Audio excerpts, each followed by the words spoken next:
Bonjour mes bien-aimés et bienvenue pour ce nouveau partage autour de la parole de Dieu. Le thème que nous abordons cette semaine, c'est quand la montagne te bouche la vue. Il y a un peu moins de 1 mois, je ne sais plus ce que je faisais, je crois que je devais être en train de méditer sur quelque chose. Et ce verset m'a frappé. Le Seigneur m'expliquait quelque chose. J'aime bien quand le Seigneur explique les choses d'une autre façon que j'ai pas l'habitude d'entendre ou que j'ai pas compris de cette façon-là. Pour dire quand la parole de Dieu dit que la parole est vivante et efficace. Elle est vivante et efficace. Parce qu'elle te parle à chaque saison.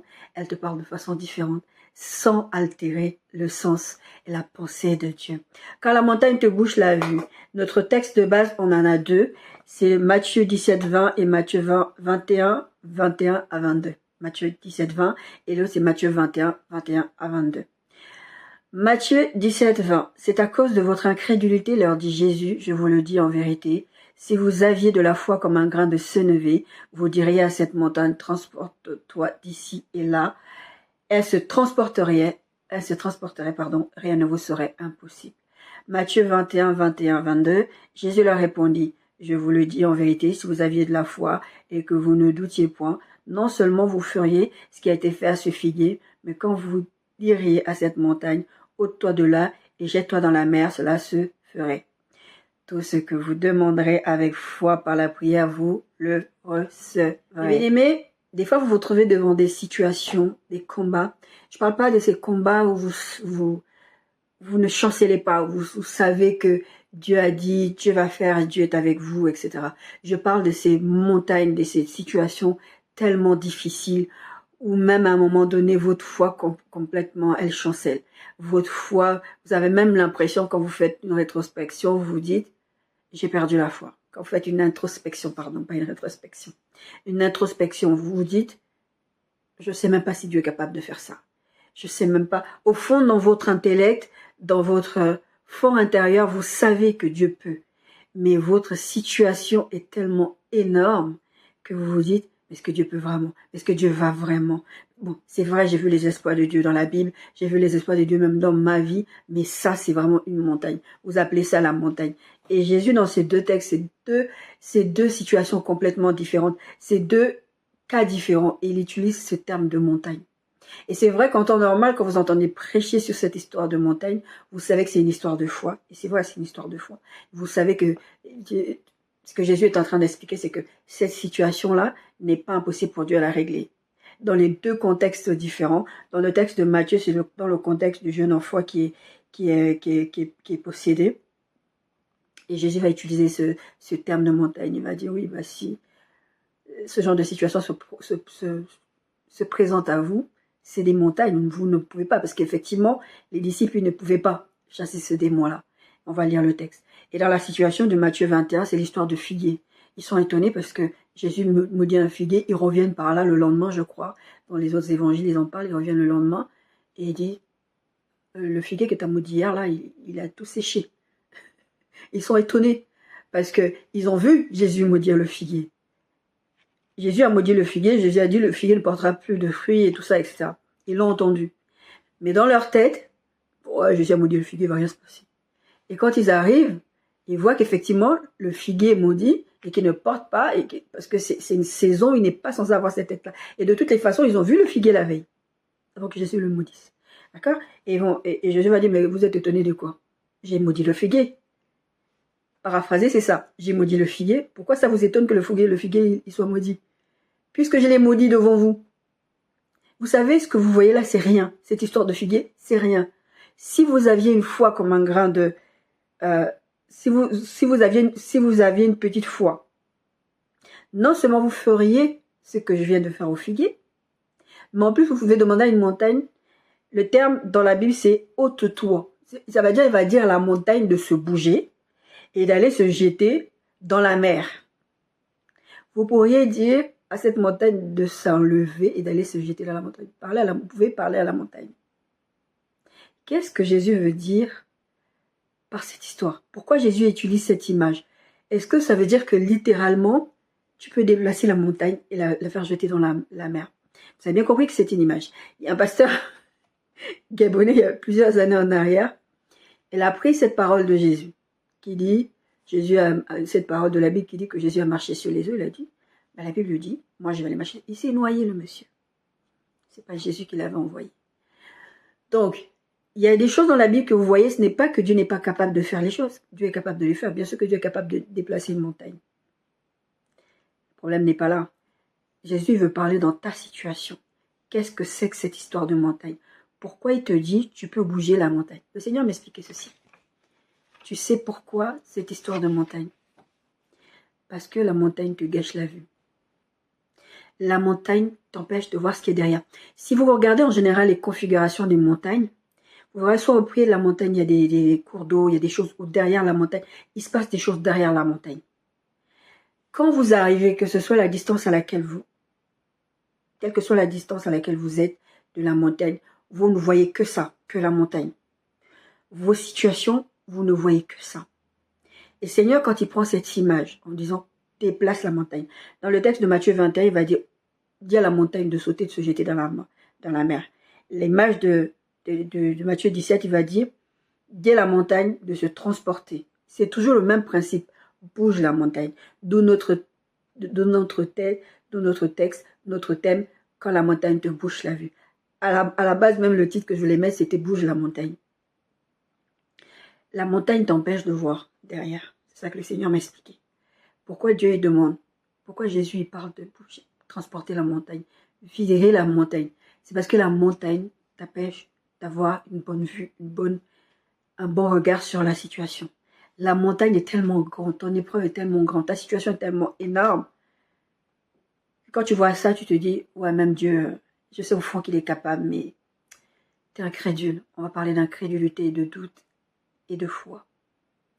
T'es incrédule, tu te dis, ouais, je sais que Dieu est capable, mais c'est comme si ta situation à toi était tellement exceptionnelle que Dieu ne peut pas régler ta situation. C'est ça l'incrédulité. Matthieu, on va prendre le texte donc de Matthieu 17 avec l'enfant malade là. Lorsqu'ils furent arrivés près de la foule, un homme vint se jeter à ses genoux devant Jésus. Verset 15, Seigneur, aie pitié de mon fils qui est lunatique et qui souffre cruellement. Il tombe souvent dans le feu et souvent dans l'eau. Je l'ai amené à tes disciples. Ils n'ont pas pu le guérir. Race incrédule et perverse, répondit Jésus. Jusqu'à quand serai-je avec vous?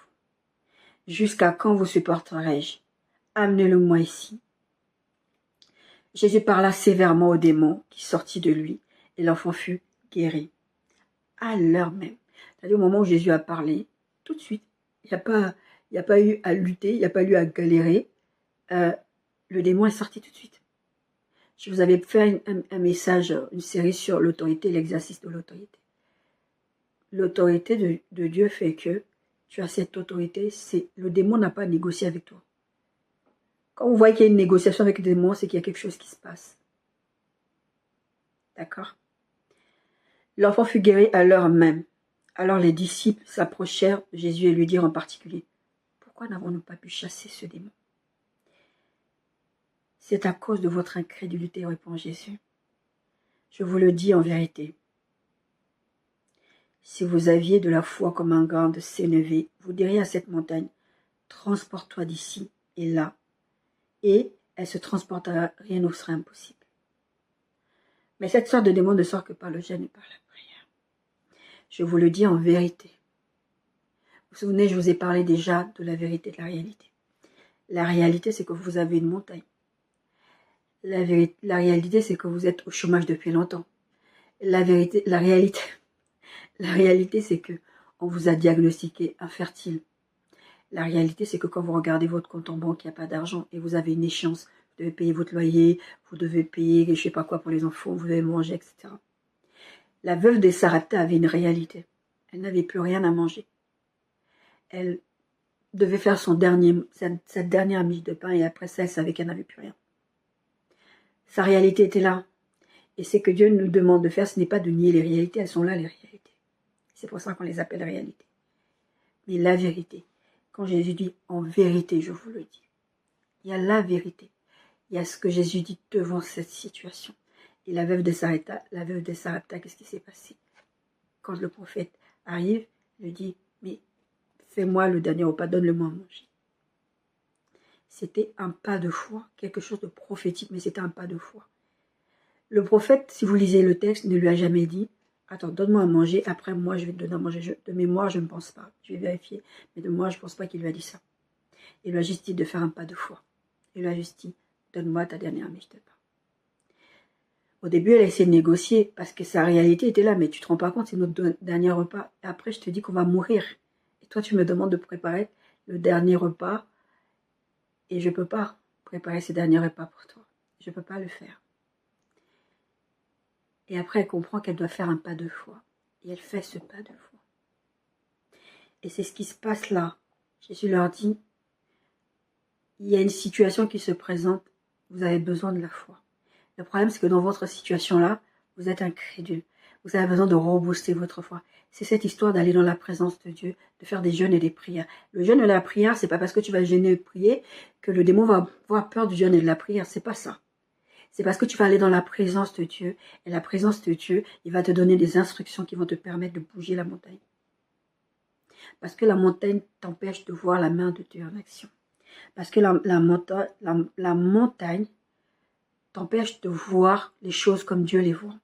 Qu'est-ce que c'est que l'incrédulité? Parce que Jésus, dans ce texte, parle de l'incrédulité. Dans Matthieu 17, 20, c'est à cause de votre incrédulité. Qu'est-ce que c'est que l'incrédulité?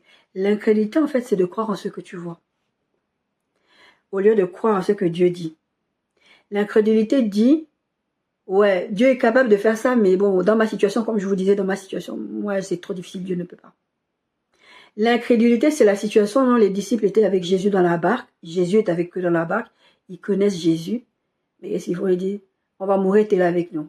L'incrédulité, c'est que Jésus, après avoir donné des pains et des poissons, une autre fois, ils sont tous dans cette situation. Jésus, à un moment donné, la Bible dit, Jésus va leur dire, allez vous-même leur chercher à manger. Et à un moment donné, il y a un petit verset dans la Bible qui dit, Jésus savait qu'il allait faire un miracle. Mais eux, ils sont incrédules. Mais comment on va faire? On n'a pas assez d'argent pour leur donner à manger. L'incrédulité a déjà vu en action Dieu, mais l'incrédulité dit, c'est pas grave, Dieu ne peut pas, je laisse comme ça, Dieu va pas pouvoir faire. C'est ça l'incrédulité. Être incrédule, c'est de ne pas faire confiance à Dieu. Incrédule, c'est adapter ta vision à ce que tu vois et non pas à ce que Dieu dit, mais à ce que Dieu fait. Dieu est capable de faire. C'est de dire ma situation est beaucoup plus grande que Dieu. Il y a cet adage que j'ai entendu depuis des années, j'ai jamais trouvé c'était qui l'auteur de ce texte, qui disait ne dis pas à tes problèmes, ne dis pas à ton Dieu que tu as des grands problèmes, et dis à tes problèmes que tu as un grand Dieu. C'est ça que la foi fait. L'incrédulité dit à ses problèmes, à Dieu, Seigneur, regarde mes problèmes, on verra ce verset où la Bible dit, ne faites pas comme les parents qui vont, à force de vaines paroles, vont dire à Dieu, vont vouloir que Dieu les exauce en pensant ça, tu vas sortir beaucoup de choses. Oh, Seigneur, regarde, tu vois ma situation. Non, non. Vous savez ce que je vais vous raconter une histoire. Vendredi, j'avais rendez-vous avec le médecin. Je devais faire le point sur l'histoire de ma santé et sur les examens que je suis en cours en train de faire. Et dans la journée, j'avais eu enfin un moment où j'ai eu l'appétit, j'ai commencé à manger. Donc je me suis dit, mange les choses que tu aimes. Je me suis fait frire du poisson. D'accord? Et j'ai mangé du poisson, il y a une arête qui s'est coincée dans ma gorge. Moi, j'ai fait ce qu'on m'a appris au pays, tu prends du pain, fais passer l'arête. Mais je sentais que l'arête, elle était là. D'accord? Je suis allée voir le médecin comme je devais voir le médecin. De toute façon, je lui ai dit, écoutez, tout à l'heure, j'ai mangé du poisson, j'ai une arête dans la gorge. Et le médecin regarde, il prend sa loupe, il prend sa lumière, il prend ses instruments, il me dit d'ouvrir la bouche. Il ne voit pas l'arête. Il dit, je pense que effectivement vous avez eu une arête, ça a dû vous irriter, et donc vous avez encore la sensation que l'arête est là. Mais l'arête n'est plus là. Et moi, depuis, on est dimanche, je tourne là, on est dimanche. Quasiment ces derniers temps, à cause de mon état de santé, je tourne quasiment les dimanches. Et je suis là comme ça, je commence à me préparer, à me maquiller dans la présence de Dieu, etc. Parce que moi, j'ai besoin d'une atmosphère, on parlera d'atmosphère un tout petit peu. J'ai besoin d'être dans une atmosphère pour préparer le message et je veux pas juste, je me maquille et puis je viens, je tourne. Non, j'ai besoin d'être une atmosphère. Et Dieu merci, j'ai l'enfant que j'ai parce que elle sait quand je me mets dans cette atmosphère, il ne faut pas me déranger, sauf s'il y a urgence. Et je sens toujours cette arête. Mais je sens, au début, je me suis dit, peut-être que le médecin, il a raison. Peut-être qu'effectivement, l'arête est partie, mais comme elle m'a blessée dans la gorge, dans l'ésophage, ça fait que j'ai encore cette sensation et elle n'est plus là. Mais ma tête disait non. Non, non, non, t'as encore l'arête. Et je savais que j'avais encore la... Je la sentais, et je la sentais bouger. C'est-à-dire, quand je mangeais un truc, je sentais que ça... Mais ça, j'avais l'impression que elle était enfoncée comme si vous avez envoyé une fléchette, vous savez, dans les cibles, là. Vous voyez, c'est coincé là. Mais que je mange, c'est bien coincé. Je me suis dit, c'est bizarre, le médecin l'a regardé, il n'a rien vu. Donc, pendant que j'étais en train de me maquiller, à un moment donné, j'ai pris le miroir que j'avais, j'ai ouvert la bouche, j'ai regardé dans ma gorge. Je vous montrerai la photo de l'arête que j'ai vue dans ma gorge. Mais avant ça, pourquoi je vous donne ces témoignages? Parce que avant ça, j'ai prié. J'ai dit, j'ai parlé à l'arête, j'ai parlé à ma gorge. J'ai dit, tu vas te bouger. Il faut que tu sortes, il faut que tu sortes. J'ai parlé, je savais que j'avais ce dialogue avec le Saint-Esprit et moi-même de dire, tu as l'autorité. Tu n'as pas besoin de crier pour que l'arête sorte. Il faut que tu dises. Il faut que ton corps évacue cette arête. Le médecin n'avait pas vu cette arête. Quand j'ai pris le miroir, j'ai regardé, l'arête était là. Une belle arête. Elle était enfoncée, elle était là. Et je dis, comment ça se fait que le médecin ne l'a pas vue? Et je me suis rendu compte, Nadia, tu as prié avant de regarder. Tu as prié, tu as demandé à ce que cette arête, elle bouge. Forcément, elle va bouger. Là, elle s'est montrée. Quand le médecin l'a regardée, elle n'avait pas vu l'arête. D'accord? Et du coup, j'ai appelé ma fille, parce que moi, je n'allais pas prendre le risque. Je me suis dit, je vais prendre une pause, je vois même pas ce que je fais. J'ai appelé ma fille, du coup, elle l'a enlevée. Et j'ai continué de maquiller. J'étais là, je regardais l'arête.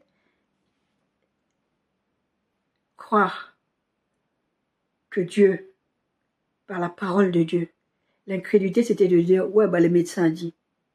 L'incrédulité, c'est de dire, bah, on m'a diagnostiqué ça, c'est ça. L'incrédulité, c'est de dire, ma situation est beaucoup trop difficile, on m'a déjà condamné, on m'a dit que j'ai le cancer, on m'a déjà dit que je n'aurais pas ce travail, on m'a dit que je n'aurais pas cette promotion. Tu sais, dans ce genre de travail, tu ne peux pas avoir des promotions comme ça. Parce que ça ne marche pas comme ça. Moi, j'ai une sœur à moi, le Seigneur m'a utilisée pour prophétiser dans sa vie, je peux vous assurer qu'elle a dépassé des échelons qu'elle était pas censée dépasser. Pourquoi? Pas parce qu'il y a une puissance en moi. Parce que nous avons un grand Dieu. Parce que nous avons un Dieu qui dit, ton problème à toi, c'est que tu vois ta situation. Tu vois trop. Tu as trop les yeux ouverts. Tes yeux physiques, tu t'en sers trop. À un moment donné, il faut que tu regardes avec les yeux de la foi. C'est ça, cette histoire de bouger la montagne. Parce que la montagne te bouche la vue. La crudité aussi, c'est de ne pas croire à l'infidélité de Dieu. C'est de se dire, ouais, c'est vrai que hier, Dieu m'avait délivré de cette situation. Alors que la foi dit, pense à ce que tu as déjà vu en arrière. Et c'est ça le texte de Hébreux 6, 11 qui parle des patriarches de la foi. Regarde ce qu'ils ont vécu. Ça te permet de voir déjà ce que d'autres personnages dans la Bible, d'autres personnes dans la Bible ont vécu. Et ce que toi-même tu as déjà vécu dans ton passé. C'est que Dieu a déjà été fidèle avec ces gens-là. Dieu a été fidèle avec moi. C'est pas aujourd'hui il va commencer une carrière de monteur. C'est pas aujourd'hui que Dieu va commencer une nouvelle carrière de peut-être bien que si, peut-être bien que non, peut-être que je vais le faire, peut-être que je vais pas le faire. Il va pas commencer avec toi. C'est pas dans la nature de Dieu. C'est pour ça qu'on a commencé cette série sur la pensée de Dieu. Qu'est-ce que Dieu dit? Vous savez que le caractère de Dieu, il y a des choses qu'il ne ferait pas. Il ne va pas te faire des promesses pour te faire des promesses. Dieu ne brasse pas de l'air. Donc quand il dit, bouge la montagne, c'est parce que ton problème à toi, c'est que tu vois trop la montagne. Ton problème à toi, c'est que tu vois trop ce qui est énorme et ce qui te fait peur. Et c'est ça l'histoire de la montagne, elle est énorme. Elle fait peur. Et Dieu te dit, bouge-la. Déplace-la, ôte-la de la... Dis-la de se transporter, parce que toi, tu ne peux pas transporter la montagne. La vérité, c'est que tu ne peux pas la transporter, la montagne. La vérité, tu sais que tu ne peux pas déplacer la montagne. Donc, qu'est-ce que tu fais? Tu la déplaces. Tu dis, vire de ma vue, tu mets les lunettes. Le Seigneur m'avait parlé une fois, mets tes lunettes à vision nocturne. Parce que les lunettes à vision nocturne, c'est des lunettes qui te permettent de voir dans le noir la nuit complète. C'est souvent les militaires qui utilisent ça. Toi, tu es dans une situation, c'est le noir, tu as des obstacles, tu ne peux pas aller voir ces obstacles-là. Tu peux pas, vous êtes en temps de guerre, tu as besoin de voir comme en plein jour. Et là, tu n'as plus ta vue normale. Le Seigneur, dans cette situation que j'étais en train de vivre, je doutais, mais vraiment, j'étais inquiète. Mais comment tu vas faire? Mais cette situation, c'est vraiment... Parce que moi, je vis, la réalité, elle est là. Le Seigneur me dit, ton problème à toi, c'est que tu regardes, tu vois trop. C'est pour ça que l'ange a rendu Zacharie aveugle. Vous savez, le papa de Jean-Baptiste. Non, pas aveugle, muet. Tu parles trop. Tu es trop incrédule. Tu commences à dire, oh, mais moi, je suis vieux. Moi, comment ça va arriver? Je suis vieux. Il l'a rendu muet pour ça. Parce que tu as l'habitude de te baser sur tes sens. Parce que le médecin a dit que. Parce que tu as constaté que ta femme est stérile. Parce que tu as constaté que vous êtes vieux. C'est ce qui s'est passé avec Abraham et Sarah. Dieu dit, je veux que tu sors de cette pensée-là. C'est pour ça que dans l'histoire d'Abraham et Sarah, Dieu a attendu longtemps pour qu'ils n'aient pas à compter sur leur force. On va parler de ça aujourd'hui. 2 Rois 7, versets 1, 2 et versets 15-20. Élisée dit, écoutez la parole de l'Éternel, ainsi parle l'Éternel. Demain à 7 heures, on aura une mesure de fleurs de farine pour un cycle et 2 mesures d'or pour un cycle à la porte de la Samarie. L'officier sur la main duquel s'appuyait le roi répondit à l'homme de Dieu. Quand l'Éternel ferait des fenêtres au ciel, pareille chose n'arrivera-t-elle? Et Élisée dit, tu verras de tes yeux, mais tu n'en mangeras point. C'est quoi cette histoire? Ils sont assiégés, le peuple de Dieu est assiégé. En fait, l'ennemi, vraiment, il assiège. Ils n'ont plus accès à l'eau, ils n'ont plus accès à manger, ils n'ont plus accès à rien. Au point qu'à un moment donné, il y a une jeune femme, il y a une femme qui va voir le roi, il dit, bon, écoute, moi j'ai mon enfant, on mange l'enfant. Un de deux, on mange ton enfant aujourd'hui, demain, on mange. Ils sont arrivés là. Aujourd'hui, on mange ton enfant parce que de toute façon, on n'a pas. C'est dégoûtant. On n'a pas mangé, on mange ton enfant et puis demain, on mange mon enfant. La personne vient le lendemain là. Ah ouais, on s'est mis d'accord. Et le prophète, il dit quoi? Vous avez fait quoi? On s'est mis d'accord, normal. On s'est mis d'accord pour manger l'enfant l'un de l'autre. Et maintenant, moi, j'ai donné mon enfant. Maintenant, l'autre ne veut pas me donner son enfant. C'est pas normal. Il faut qu'on mange aussi son enfant. Mais en fait, l'incrédulité, Élisée, il est choqué. Il dit, mais attends, enfin, votre foi, elle est où? En fait, c'est ça, cette histoire. Votre foi, elle est où? Et du coup, Élisée vient prophétiser en disant, ils sont dans une situation, je vous dis, ils sont assiégés. Ils n'ont plus d'eau, ils n'ont plus à manger, ils n'ont plus rien. Ils n'ont accès à rien. Élisée leur dit, vous allez voir de quoi Dieu est capable. Ayez le regard des dieux sur les situations. Vous allez voir que demain, à la même heure, vous allez pouvoir vous acheter, allez, je veux dire une bêtise, mais c'est un peu ça. C'est pas une bêtise. C'est pour essayer de traduire avec les mots d'aujourd'hui. Demain à 7 heures, pour 1 kilo de farine, vous allez payer, je sais pas, 50 centimes. Et sur là, regardez, qu'est-ce que tu racontes? Et il y avait un officier qui était là, qui marchait, qui était l'appui du roi. Le roi s'appuyait sur lui pour faire des choses, etc. Et il dit, mais qu'est-ce que tu racontes, toi? Est-ce que tu as vu notre réalité? C'est ça, ce texte de roi 7. Est-ce que tu as vu notre réalité? Comment ça, quand l'Éternel ferait des fenêtres du ciel? C'est-à-dire que, vu le nombre qu'on est, vu la quantité qu'on est, même si Dieu ouvre le ciel et qu'il est... Mais ça va pas, ce que tu es en train de dire, c'est ça l'incrédulité de Dieu. Dieu ne peut pas. Ça, là, ouais, on a vu les exploits de Dieu dans le passé. Ça, c'est ce que tu dis là, c'est énorme. Officier du roi, peuple de Dieu. Il dit ça. Et Élisée lui dira, oui, non seulement ça va se passer, mais toi, tu vas pas manger. Tu profiteras pas. Et qu'est-ce qui va se passer? Il y aura des lépreux, ils vont aller, vu qu'ils sont, comment dire, ils sont enfermés, il y a des lépreux, je crois qu'ils sont 2. Ils sortent du camp, ils partent, ils disent, on n'a rien à perdre. De toute façon, nous, on est lépreux. Déjà, les lépreux, on connaît. C'était des gens, c'est des parias, ils étaient à part. D'accord? Donc, qu'est-ce qu'ils font? Ils partent. Ils partent dans le camp de l'ennemi, aller voir. Mais entre-temps, qu'est-ce que Dieu a fait? Dieu a mis la frayeur dans le camp adverse. Et donc, ils se sont enfuis, puisqu'ils connaissaient le peuple de Dieu, ils connaissaient Dieu. Ils testaient quand même, parce qu'ils les ont assiégés. C'est le peuple de Dieu qu'ils ont assiégés comme ça. Et donc, les lépreux, ils partent, on n'a rien à perdre. Dieu a effrayé là-bas. Ils ont cru qu'il y avait des gens qui arrivaient. Enfin, ils ont vraiment eu peur. Je sais plus si c'est les Assyriens ou quoi. Et ils s'en vont, ils laissent tout. Mais à manger, parce qu'ils faisaient le siège. Ça veut dire qu'ils avaient tout. Les bijoux, la nourriture, les chevaux, ils avaient tout pour les assiéger. Mais ils avaient aussi l'orbe. Ils ont tout ramené là pour faire la guerre avec. Et ils sont fuis, ils ont tout laissé sur place. Et les lépreux, qu'est-ce qu'ils font? Ils se sustentent, ils mangent, etc. Et puis ils se disent, qu'est-ce qu'on fait? Nous, on est des lépreux. Est-ce qu'on va laisser ça là comme ça? Ou est-ce qu'on va prévenir les autres comme ça aussi, les autres peuvent se rendre compte que ils sont plus là et ils peuvent venir chercher. Oh, on va pas être égoïste, ils vont aller prévenir. C'est comme ça que le roi va être prévenu. C'est comme ça que cette histoire va se passer et qu'ils vont avoir accès à la nourriture. Et le cas des Syriens. Verset 15, 2 Rois 7, verset 15. Ils allèrent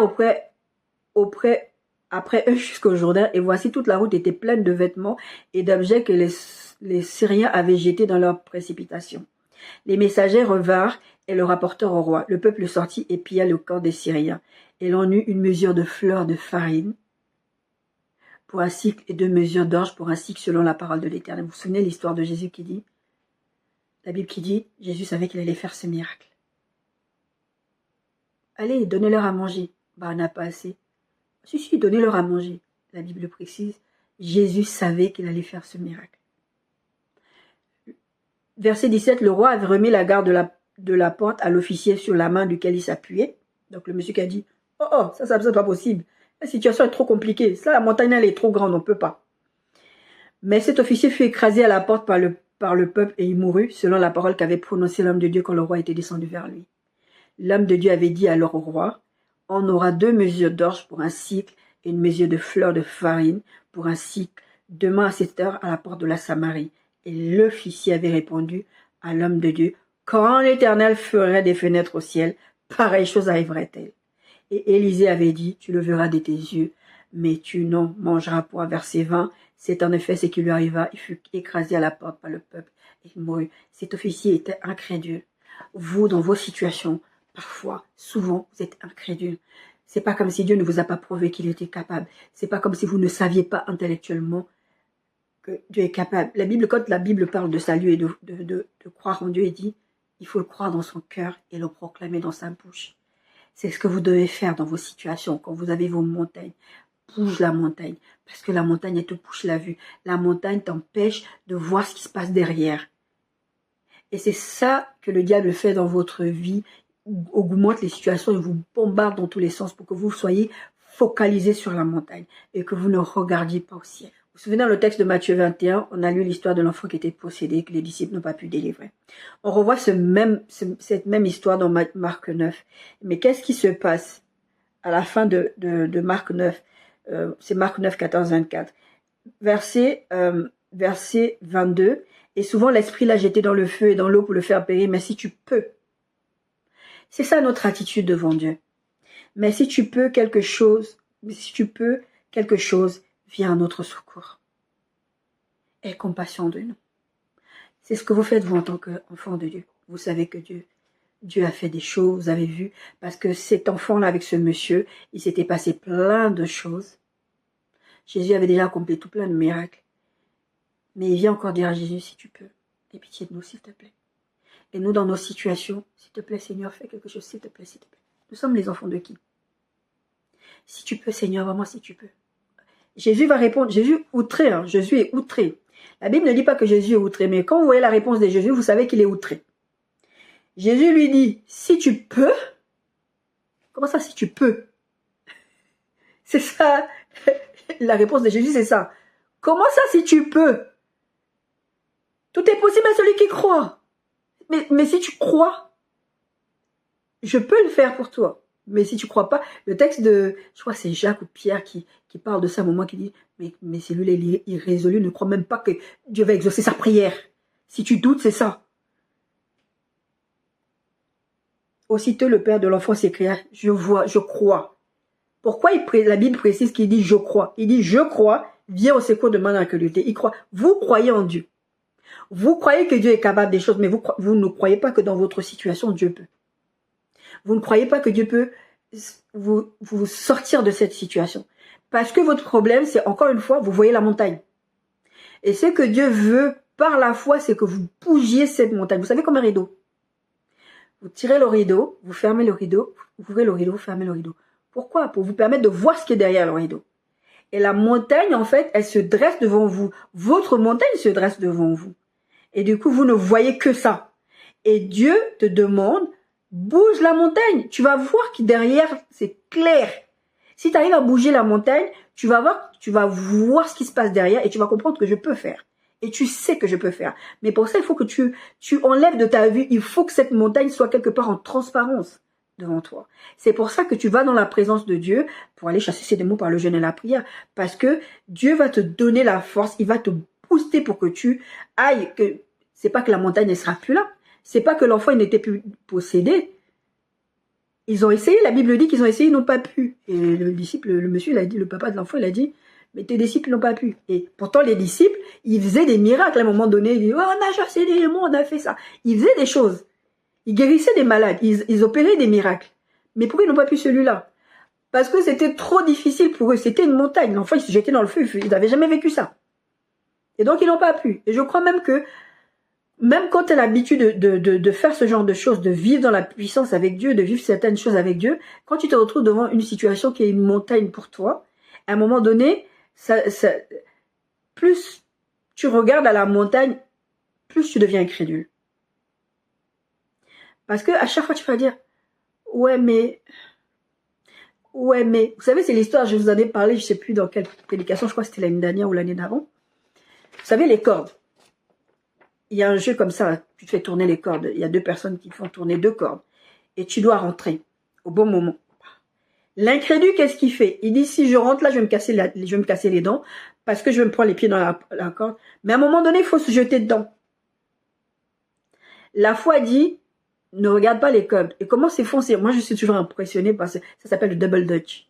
Je suis toujours impressionnée par ce truc. Tu vois les gens, les cordes et tout. Et toi, t'as pas peur que la corde vienne sur toi comme ça? Et ça... À un moment donné, les cordes, tu les vois pas. Tu connais le tempo, tu rentres, c'est tout. C'est ça la foi, c'est rentrer, c'est voir, de dire, ok, il y a quelque chose qui me bouge la vue, la montagne, elle bouge. Je veux pas savoir. La foi voit ce qui est derrière la montagne. La montagne t'empêche de voir ce qu'il y a derrière. La montagne, c'est un obstacle.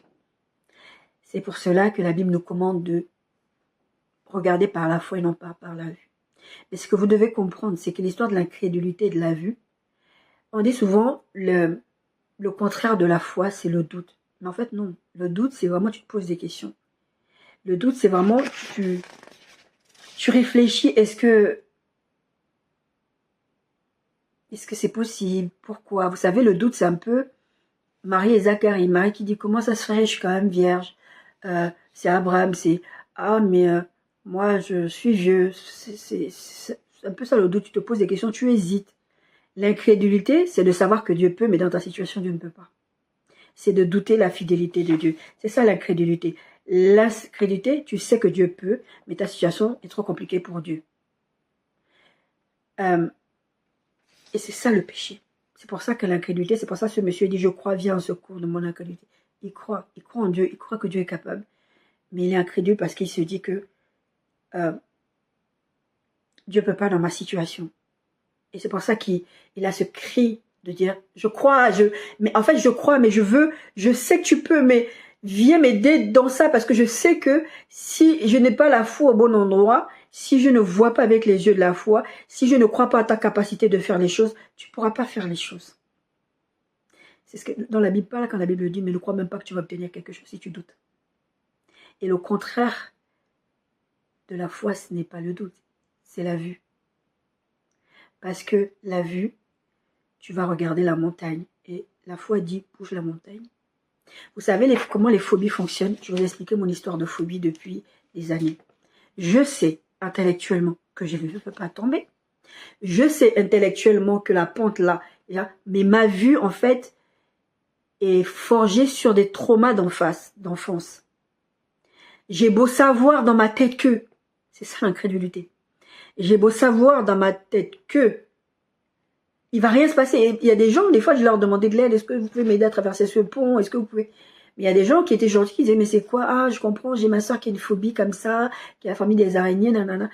Les phobies c'est quelque chose d'irrationnel.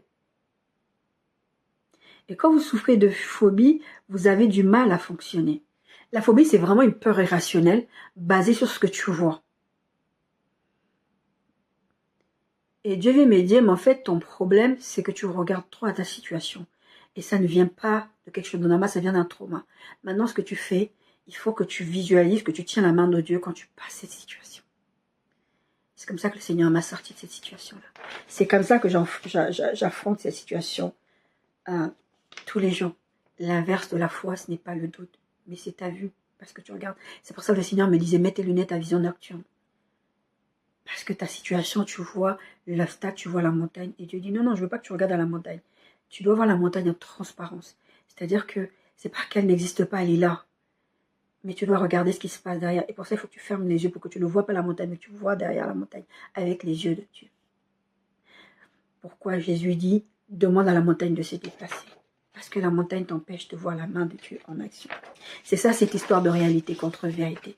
C'est pour ça que je vous disais tout à l'heure, Jésus il dit, en vérité, je vous le dis. Parce que oui, votre réalité, elle est là. Mais en vérité, et Jésus, quand il parlait, il disait souvent, en vérité, je vous le dis. Parce que vous, là, vous fonctionnez comme ça avec la religion, avec plein de choses, des choses que vous mettez en place. Mais en vérité, c'est pas comme ça. Il y a une différence entre la réalité, vos coutumes, les réalités que vous avez, vous vivez, et ce que Dieu dit qui est la vérité. C'est pour ça que Jésus revenait mettre les choses en place en disant, en vérité. En vérité, en vérité. Parce que dans votre réalité, vous regardez les choses selon, il se passe comme ça. Jésus ne veut pas que vous regardiez les choses comme ça. Il faut que vous regardiez les situations différentes. Et les montagnes, ça peut être aussi vos émotions et les atmosphères. Je vous parlais tout à l'heure de, j'ai besoin d'être dans une atmosphère pour préparer la parole de Dieu. J'ai besoin d'être dans un moment de calme, dans un moment d'adoration, pour que le Seigneur, je sois prête à venir. Je ne veux pas avoir la tête bombardée, parce que moi-même, en ce moment, j'ai pas une vie facile en ce moment. Dans la santé, plein de choses. Et ce que le Seigneur veut, c'est que je ne me focalise pas sur ça. Parce que, sincèrement, si je me focalise sur ma réalité, je ne prêche plus. J'ai ma fille dans la foi qui m'a dit, mais maman, comment tu fais pour continuer? Parce que j'obéis à Dieu. Déjà d'une. Et je me suis fait la réflexion, je ne sais pas si c'était ce matin ou si c'était hier, je me suis fait la réflexion, mais effectivement, pourquoi tu continues? J'ai compris que, c'est parce que j'obéis à Dieu, parce que c'est le Seigneur qui m'a demandé de prêcher, de parler, de fortifier son peuple. Mais aussi, c'est parce que j'ai foi en Dieu. J'ai foi en ce que je fais. J'ai foi à l'utilité que Dieu fait avec moi. Quand le Seigneur m'avait dit, mais ce n'est pas toi, c'est pas ta propre force, on verra. Mais c'est par la main de Dieu. C'est pas toi qui es en train de faire quelque chose. Parce que la tâche est grande. Moi, je me souviens le jour où le Seigneur m'a appelé au ministère, j'ai dit, mais je peux pas. C'est ce côté-là vraiment. Il y a ta réalité. Moi, je suis une femme, je vais me faire attaquer. Le Seigneur m'a dit, oui, tu vas te faire attaquer. Oui, ils vont te dire ça. Oui, ils vont faire ça. Oui, ils vont faire ça. Mais moi, je te dis que je le ferai à travers toi. Je disais donc, les montagnes, ça peut être les atmosphères et les émotions.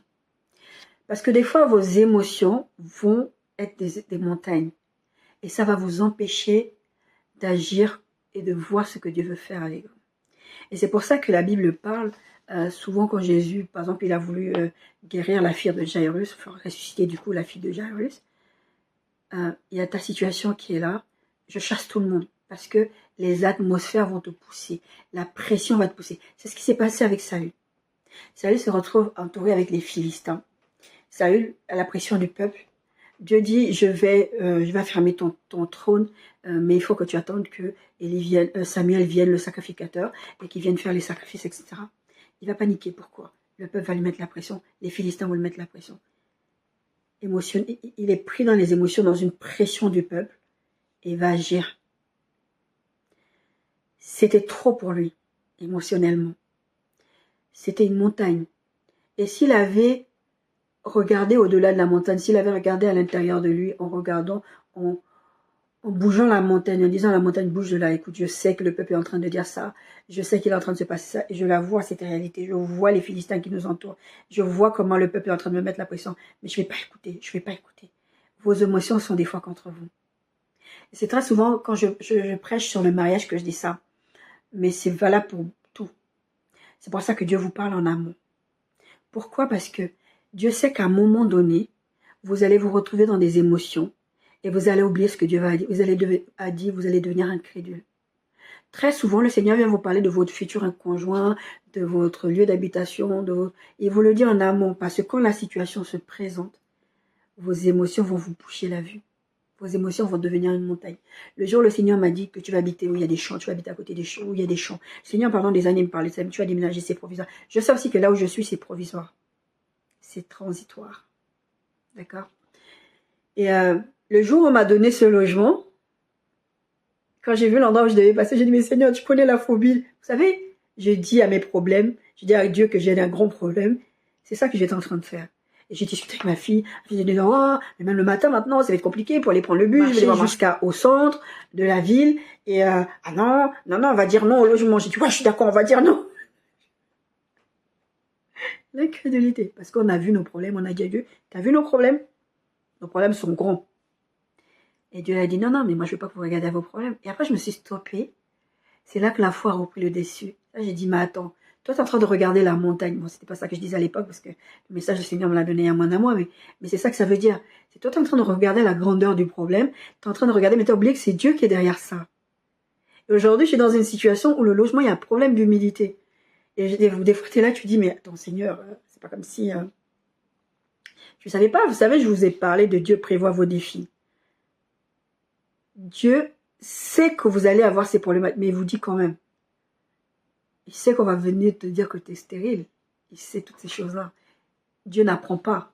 C'est pas comme Christophe Colomb qui a découvert les Amériques. Un message qui vient dessus. C'est pas comme ça, comme Christophe Colomb qui a découvert les Amériques, mais il n'a rien découvert du tout. C'était déjà là. Les gens étaient déjà là. Lui, il l'a vu. Ce qu'il a vu. Mais c'était déjà là.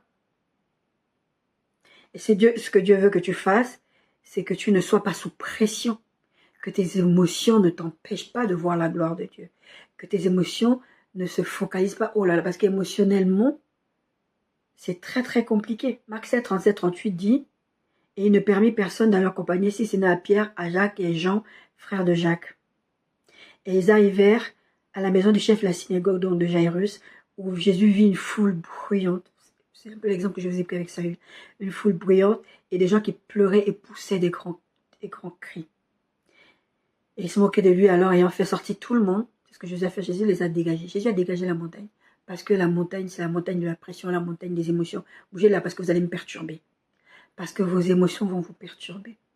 C'est pour ça que Dieu vous parle en amour. Pour que vous, au moment où la chose va se réaliser, vous ne soyez pas perturbés.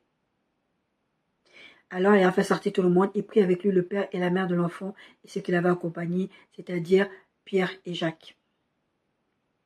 Et à Jean. Qu'est-ce qui se passe dans cette histoire de Jairus? Jairus vient voir Jésus, il dit, ma fille est malade, s'il te plaît, viens la guérir. Jésus dit, ok, je viens avec toi. Et sur le chemin, il tombe sur une femme à la perte de sang. Il se passe plein de choses, mais Jairus, Jésus aurait pu dire, attends, il y a d'abord, je vais d'abord m'occuper de Jairus. Toi, ton histoire de sang, ça fait 12 ans que tu es dedans. Tu es allé voir tous les médecins parce que Jésus connaît. Ça fait 12 ans que tu es allé voir tous les médecins. On va voir ton cas après. Jésus s'arrête. Il s'occupe de cette femme. Et entre-temps, la fille de Jairus meurt. Et quand Jésus va arriver, va être sur le chemin pour aller voir la fille de Jairus, on va lui dire, mais c'est pas la peine d'y aller, elle est morte. C'est ce qui s'est passé avec l'histoire de Lazare.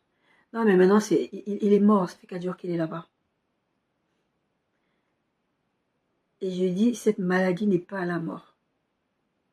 C'est ce qui s'est passé. Et à un moment donné, Jésus va stopper Jairus et va dire, il va lui donner une parole. En gros, ne regarde pas ce qui est en train de se passer. Est-ce que tu me fais confiance? La foi fait confiance en Dieu. La montagne te bouche la vue pour que tu ne mettes pas ta confiance au bon endroit. Je vous parle d'émotions, de circonstances, d'atmosphère. Vous savez, il y a beaucoup d'années, j'ai dit ça à Juliane, à ma fille, et je le lui ai redit, je crois récemment, je vais le lui redire, pas récemment, enfin, quelques temps maintenant, mais on va en reparler, parce que j'ai pas mal de problèmes de santé. Et, c'est pas que je prie pas, hein. Moi, le Seigneur m'a déjà parlé de la guérison, donc je base ma foi sur ce que Dieu a dit. Je vois pas la montagne, parce que mon quotidien, des fois, c'est une plaie. Enfin, bon. Et j'ai dit à ma fille, si je m'écroule, et que tu constates que je suis morte, ou que les pompiers viennent et disent que je suis morte, ta première chose, c'est de prier. Demander à Dieu, est-ce que c'est son temps? Mais ce sera mon temps selon ce que le Seigneur m'a promis de vivre. Et si je ne les ai pas encore vécus, c'est que c'est pas mon temps, tu pourras prier, je vais ressusciter. Si c'est mon temps, je partirai. Mais si c'est pas mon temps, tu dois prier. Le père de ma fille, récemment, il y a 2 mois, je suis en train de faire des examens médicaux pour savoir de quoi il s'agit, parce que j'ai des problèmes au niveau de la santé. Et la question qu'on se posait, c'était, est-ce que ce qu'elle a, c'est grave ou est-ce que c'est pas grave? Parce que les symptômes que j'ai, ça peut être quelque chose de grave ou pas. Donc on fait les examens, on est toujours en cours, en train d'essayer de savoir de quoi il s'agit. Mais je me souviens que j'ai eu un moment, je suis un être humain, vous savez, même si j'ai une foi assez forte quand même, et la Bible parle même d'une petite foi. Et là, j'étais à un moment de vulnérabilité.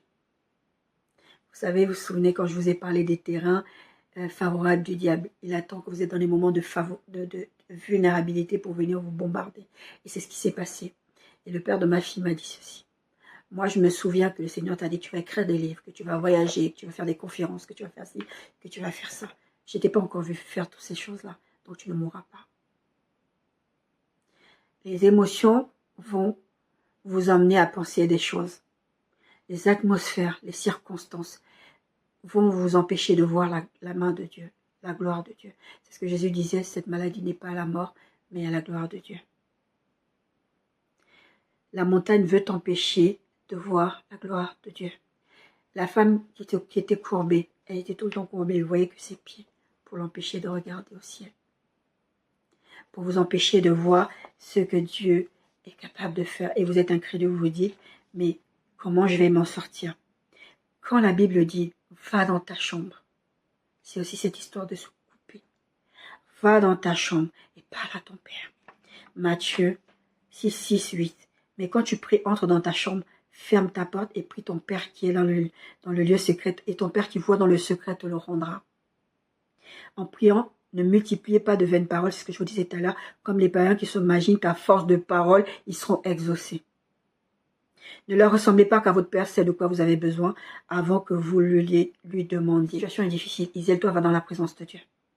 C'est ce qu'on dit un peu depuis tout à l'heure. Isole-toi, va dans la présence de Dieu. Parce que la présence de Dieu va te permettre de bouger la montagne, de te raligner avec la parole de Dieu. De te dire que, ok, la montagne, elle est là, hein, c'est la réalité. Cette problématique, elle est là. Mais ok, tu bouges. Il faut virer la montagne de votre équation.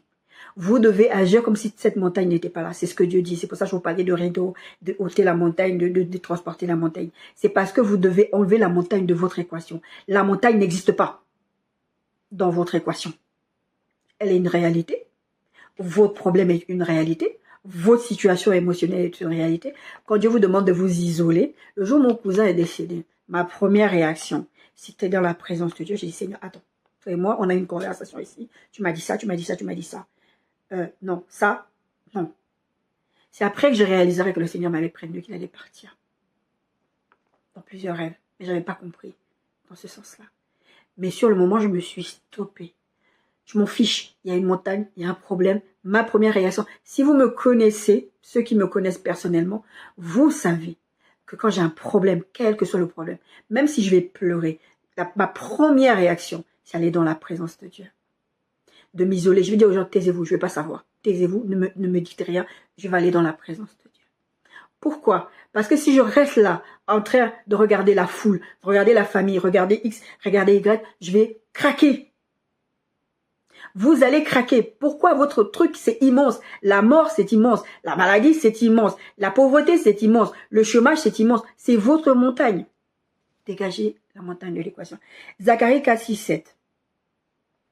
Alors il reprit et me dit, c'est ici la parole que l'Éternel adressa à Zorobabel. Ce n'est ni par la puissance ni par la force, mais c'est par mon esprit, dit l'Éternel des armées. C'est un peuple qui a été amené à déportation. Ils sont censés rester en déportation pendant 70 ans.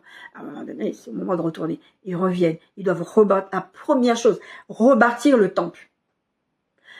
Remettre Dieu à sa place. Remettre Dieu, c'est parce que tu vas remettre Dieu dans sa place de Dieu, que la montagne, Dieu va te dire, on va effacer la montagne, on va ôter la montagne de l'équation. Ils vont rebâtir le temple. Mais à un moment donné, ils vont devoir faire une pause parce qu'ils vont être attaqués, etc. Vous voyez les histoires de Zorobabel avec Esdras, même Daniel, je crois. Dans le livre de Daniel, on parle de cette histoire de déportation à Babylone. Ils vont revenir, mais là, il faut qu'ils rebâtissent le temple. Et la Bible dit, ce n'est ni par la puissance ni par la force, mais c'est par mon esprit. C'est pas votre force, C'est pas par votre force que vous allez déplacer la montagne. C'est quelque chose qui se fait dans la présence de Dieu. C'est parce que vous avez votre foi qui agit en collaboration avec Dieu. C'est pour ça que Dieu, dans le lieu secret, va te le rendre. Et qu'est-ce que Dieu dit à la montagne? C'est Dieu qui parle. Ce texte, verset 7, Zacharie 4, 7. Qui es-tu, grande montagne, devant Zorobabel? Tu seras aplanie. Dieu dit à ta montagne, tu seras aplanie par mon serviteur. Comment? Par la foi qu'il a en moi que je peux faire les choses. Ce n'est pas par votre puissance ni par votre force, c'est par mon esprit. Dieu lui-même, il va parler à la montagne, il va dire à la montagne, mais toi tu es qui devant mon serviteur? Mettez votre nom. Montagne qui est là, tu es qui devant moi, devant Nadia, tu es qui? Tu seras aplanie. Pourquoi? Est-ce que la montagne, littéralement, elle va être plate? Non, la montagne va bouger de l'équation. Votre problème va bouger de l'équation. C'est ça quand Jésus parle de cette histoire d'ôter la montagne, de transporter la montagne, d'aplanir la montagne. Parce que votre montagne, tant que vous la regardez, vous ne voyez pas la main de Dieu. La montagne, c'est voir la taille de tes défis. Ôter la montagne, c'est voir le Dieu plus grand que la montagne. Et plus grand que la montagne. Déplacer la montagne, ce n'est pas... Quand on prêche souvent sur ce verset, c'est... Vous avez l'impression que quand Dieu te dit de transporter la montagne, c'est pour solutionner vos problèmes. Non. Pas spécialement. Ce que Dieu veut, quand il parle d'aplanir la montagne, tu seras aplani. Ou quand Jésus dit d'ôter la montagne, de qu'elle sera transportée, tu pourras dire à cette montagne, bouge, même avec une toute petite fois. C'est parce que Dieu veut que tu enlèves la montagne de l'équation. Parce que la montagne, elle est immense, elle est grande. Elle t'empêche de voir Dieu en action. C'est pour ça que Dieu dit à cette montagne, mais qui es-tu? J'ai déjà parlé en amont. C'est pour ça que je vous parlais de parler en amont. J'ai déjà parlé en amont. Ce temps va être reconstruit, que tu fasses. Qu'est-ce que tu crois que c'est la tâche qu'il y a à faire? Tu crois que c'est le fait que tu restes au chômage depuis longtemps? Tu crois que c'est le fait d'être malade, d'avoir un cancer? Tu crois que c'est le fait de ne pas pouvoir? Qu'est-ce que tu peux? Tu ne peux pas. Mon serviteur, ma servante, va enlever cette montagne de l'équation et sera exaucée. Dégager la montagne, c'est savoir que Dieu peut, croire que Dieu peut, et savoir et croire que Dieu va. D'accord. Regardez l'histoire de Goliath. Goliath était massif, c'est pour ça que la Bible donne ses dimensions. Et quand on regarde les dimensions de Goliath, c'est 1 Samuel 14, le verset 4 parle de la taille de Goliath. Et en fait, j'ai regardé, j'ai fait des recherches. À l'époque, la taille de Goliath, par rapport à ce qu'ils disent, il avait une taille de 6 coudées, un pas. C'est à peu près 2,80 m, 2,90 m. Par rapport à David, Goliath était massif. Et non seulement Goliath était massif, il était grand, il avait une armure. En fait, Goliath était impressionnant et intimidant. Et c'est ce que la montagne, elle fait dans vos situations. Elle vous intimide. Elle veut vous faire peur pour dire que là, vous ne pouvez pas. C'est pour ça que vous êtes incrédule. C'est pour ça que vous dites que Dieu ne peut pas, parce que c'est massif. C'est ce que Goliath faisait. Ces peuples-là aux alentours, les Philistins, là, ils savaient comment Dieu fonctionnait. Ils avaient déjà vu Dieu en action. Ils savaient, ils avaient peur. Mais ils ont voulu intimider. Votre montagne essaye de vous intimider, mes bien-aimés. Et ça a fonctionné avec Saül. Saül, il va dire quoi à un moment donné? Il va dire à David, verset 33, « Tu ne peux pas aller te battre avec ce Philistin car tu es un enfant et il est un homme de guerre dès sa jeunesse. » Goliath était là pour les intimider. Goliath, il passait, oui, venez, celui qui est plus fort qui n'a qu'à venir. Il les intimidait. Il a réussi à intimider le roi d'Israël qui est Saül. Et Saül, maintenant, comme il a peur, il veut transmettre la peur à David. Mais David l'a stoppé. David a dit, lui, cette montagne de Goliath, je ne vois pas. Qu'est-ce qu'il va répondre? Il va dire, l'Éternel qui m'a déjà délivré, c'est pour ça que je vous parlais des exploits passés.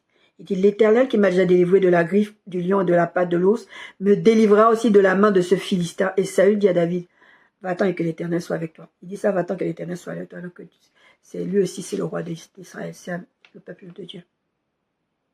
David lui dit, moi, toi tu n'es peut-être pas au courant, mais moi j'ai déjà vécu des exploits avec Dieu. Et je me base sur ces exploits pour savoir que le même Dieu qui m'a sorti de cette situation avant, va le refaire maintenant. Lui, il est massif, il est grand. Il ne fait pas partie de mon équation. Lui, Goliath, c'est pas mon problème. David ne voit pas la taille de Goliath. C'est pas que Goliath n'est pas réel et que Goliath n'est pas devant lui. La montagne Goliath est devant lui. Mais David ne prend pas en compte la taille de Goliath. Parce que si David regarde à la taille de Goliath, David s'effondre. Comme Saül s'est effondré devant aller faire le sacrifice parce que le peuple, parce que les émotions, parce que tout ça. Et comme vous et moi, des fois, nous nous effondrons parce que non, mais c'est trop, c'est trop, c'est trop. David, il dit non. Moi, j'ai déjà vécu ça. Je sais que mon Dieu est capable. C'est ça, cette histoire de mettre les lunettes à vision nocturne. C'est ça, cette histoire de foi. De croire que oui, la réalité est là, mais il y a une vérité. Et la vérité, c'est que moi, j'ai déjà vu Dieu en action. Je sais quel Dieu je sers. Et je sais qu'il me dit, ne regarde pas. La montagne, là, elle n'existe pas. Tu dois l'enlever de l'équation. C'est pas une situation de déni, de dire, ouais, la montagne n'est pas là. Vous savez, la méthode Coué. La montagne n'est pas là, la montagne n'est pas là. Non, non, c'est pas ça. C'est de la virer de l'équation, savoir que ton Dieu peut. Et ton Dieu va. D'accord. Verset 45, 1 Samuel 17. David dit aux Philistins, tu marches contre moi avec l'épée et la lance et le javelot, avec tes propres forces. Vous signez le texte de Zacharie 4 qui dit, c'est pas par vos propres forces, mais c'est la puissance de mon esprit. Lui, Goliath, il venait avec ses propres forces, avec son épée, sa lance, tout son matériel, toute sa massivité. Et il lui dit, et moi je marche contre toi au nom de l'Éternel des armées. C'est comme ça que vous devez parler à vos montagnes. Parce que la montagne vous empêche de voir que l'Éternel des armées va faire quelque chose dans votre situation. Au nom de l'Éternel des armées, du Dieu de l'armée d'Israël que tu as insulté.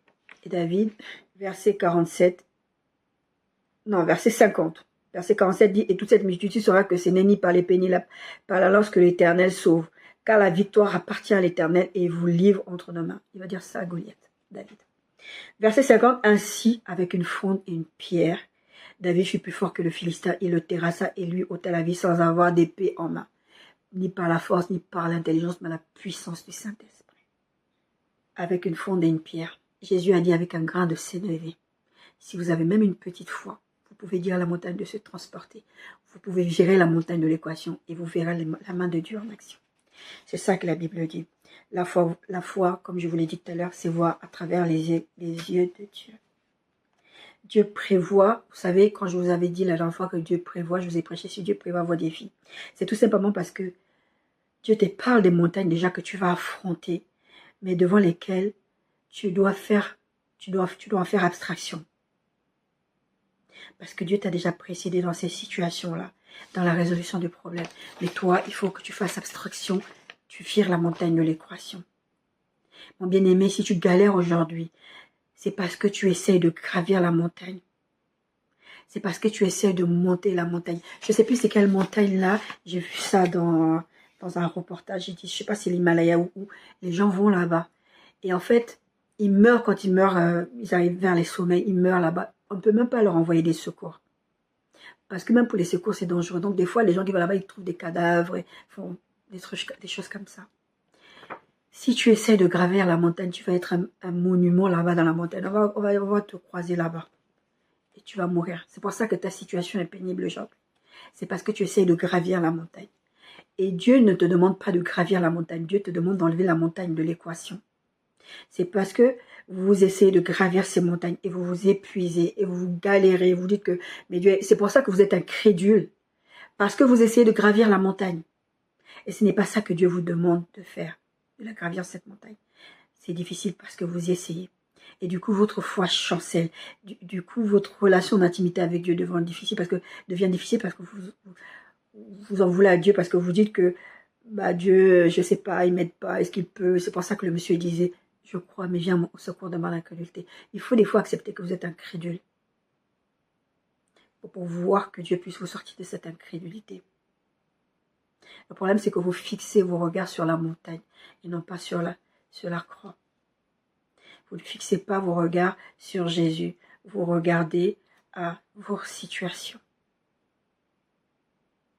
C'est pour ça que c'est difficile.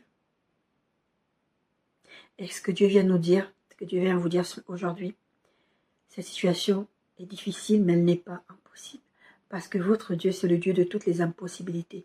Mais votre étape à vous, c'est de faire abstraction de la montagne. Dieu veut que tu visualises ta vie sans la montagne pour aller de l'avant. Si tu veux réussir, si tu veux obtenir les bénédictions que Dieu a prévues pour toi, si tu veux rentrer dans la terre promise, il faut que tu vires la montagne de l'équation. La foi, elle, ne prend pas en compte la montagne, ni l'obstacle, ni le défi. La foi te permet de voir au-delà de la montagne. Hébreux 11, versets 1 à 2 et verset 6. On connaît tous ce verset. C'est notre verset de conclusion. Or, la foi est une ferme assurance des choses qu'on espère, une démonstration de celles qu'on ne voit pas. Et là, il va parler tous les patriarches de la foi. C'est par la foi que ceci est arrivé. C'est par la foi que Abraham, c'est par la foi que Rahab. Il va parler de tous les patriarches de la foi. Verset 2. Pour l'avoir possédé, les anciens ont obtenu un témoignage favorable. Or, verset 6. Sans la foi, il est impossible d'être agréable à Dieu. Parce qu'il faut que celui qui s'approche de Dieu croit que Dieu existe et qu'il est le rémunérateur de celui qui le cherche. Je rajouterai par la foi. Dieu te paie en retour quand tu as foi en lui. La foi te permet de virer la montagne de l'équation. La foi, c'est une ferme assurance que, ok, la foi n'empêche pas qu'il y ait une montagne. Vous voyez bien que dans vos situations, dans vos défis, la montagne, elle est là. La foi fait abstraction de la montagne pour faire entrer la main de Dieu derrière. Parce que si vous vous permettez de regarder qu'à vos montagnes, vous n'allez jamais être victorieux. Et ce que Dieu veut, c'est que tu aies confiance en lui. Le fait d'espérer la foi est une ferme assurance. Je crois et je sais. Même si la montagne est là. Mais moi, je fais abstraction de cette montagne. Je crois et je sais, puisque Dieu me l'a promis, puisque Dieu a dit, sa parole dit, et il me l'a montré dans les rêves. Il m'a dit, donc, c'est que ça va arriver. Et la démonstration va être faite que quand tu ne fais pas, quand tu fais abstraction de cette montagne-là, la chose se réalise. C'est pour ça que la Bible parle de héros de la foi. Parce qu'ils ont eu foi. Ils n'ont pas fait attention à leur situation. Ils n'ont pas fait attention à leur stérilité. Ils n'ont pas fait attention à leurs défis. Ils n'ont pas fait attention à leur Goliath. C'est pour ça que Dieu les a rémunérés, c'est-à-dire les a payés en retour, a récompensé leur foi. Mais bien aimé, que le Seigneur vous bénisse. Apprenez dorénavant à vous dire, ok, il y a cette situation. Même si elle s'empire d'instant en instant, c'est pas grave. Je fais abstraction de cette situation. Je ne veux pas voir la montagne. Je vais la bouger de mon équation et je vais voir la main de Dieu en action. Soyez bénis.